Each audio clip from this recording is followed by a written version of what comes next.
नमस्कार बंधुरा सुप्रभात जानिए आजकेर भिडियोटा शुरू करছি। আজকে হচ্ছে বেরিয়েছি আমার সেই একবার আগের ব্লগে দেখেছেন যে সরসন্দ্র ট্রেনিংয়ে গেছিলাম।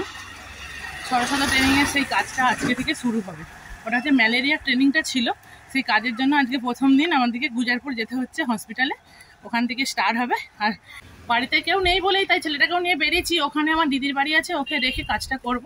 আর ওখানে 12টার মধ্যে পৌঁছাতে হবে। এখন 11:20 হয়ে গেছে, যাচ্ছি, গাড়িতে উঠবো, যাবো। আজকে যেতে হবে, তারপর দ্বিতীয় দিন থেকে আমার এখানেই কাজটা হবে।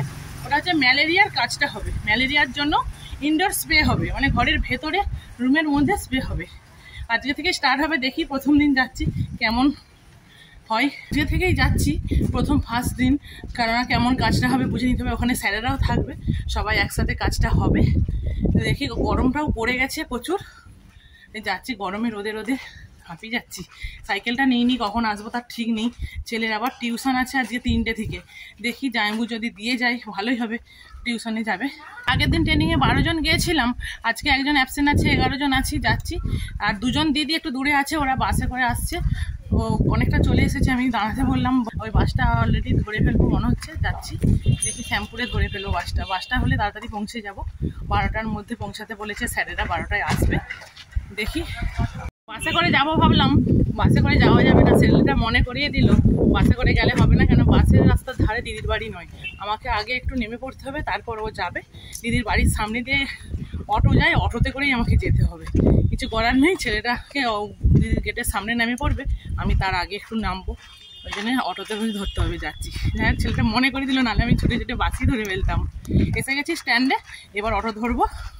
অটোতে 10-15 মিনিট লাগবে যেতে।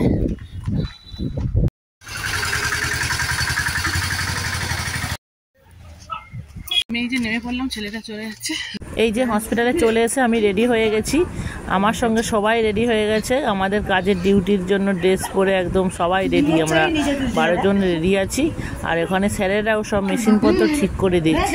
ওই যে বস্তাগুলো দেখছেন, ওগুলো ডিডিটি পাউডার, ওগুলোকে গুলিয়ে ওষুধের মাধ্যমে, মানে মেশিনের মাধ্যমে স্প্রে করতে হবে। আমাদের সাথে এএনএম দিদি, আশা দিদি সবাই আছে, সবাই সহযোগিতা করবে। আর পাড়ায় পাড়ায় প্রতিটা বাড়ি, মানে হোম টু হোম যেতে হবে। একটু কষ্টও আছে কাজটা, আমার মানে ভালোও লাগবে। 6 জন মিলে একসাথে কাজ করব, মানে 2টো টিম করে দিয়েছে আমাদের। 12 জন, 6 জন আমাদের গ্রামে থাকবে আর 6 জন অন্য গ্রামে থাকবে। এই কাজটা হবে যেখানে প্রকৃত ম্যালেরিয়া হয়েছিল, মানে যেই সব জায়গায় 2022 সালে সেই সব জায়গাগুলো এখন রেড জোন হয়ে আছে, সেই সব জায়গায় ম্যালেরিয়া স্প্রেটা হবে, যাতে পরবর্তীকালে না ম্যালেরিয়া হয়। এই প্রথমবার হচ্ছে আমাদের এই ম্যালেরিয়া স্প্রেটা। এই দেখুন আমাকে কেমন লাগছে এই ড্রেসটাতে, আমি তো নিজেকে চিনতেই পারছি না। যাই হোক, আমাকে কেমন লাগছে অবশ্যই কমেন্ট করে জানাবেন।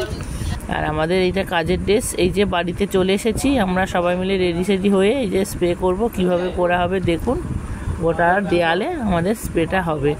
এটা আমাদের কাকু স্প্রেটা করছে, আমরা পাম্প করছি। আমি হচ্ছে খাতা পেন নিয়ে সবার নাম বাড়ি কালেক্ট করছি। তারপর অন্য দিদিরা আরও সহযোগিতা করছে, চক দিয়ে দেওয়া লিখতে হবে, অনেক কিছু। তাই 6 জনের 6 রকম কাজ আছে। এই তো কি সুন্দর হচ্ছে, সেটা তো ভালোই হচ্ছে।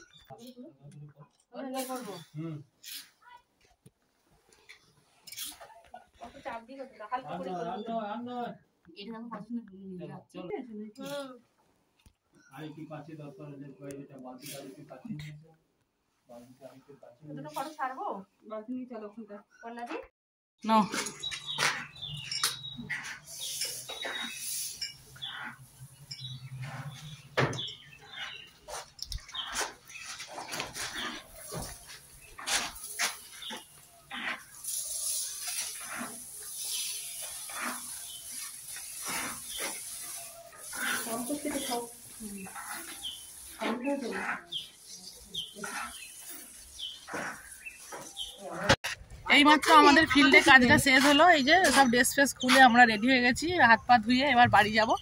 বাড়ি আমি এখন যাব না, ছেলেটা আছে আমার দিদির বাড়ি, ওখানে যাব ছেলেটাকে আনতে।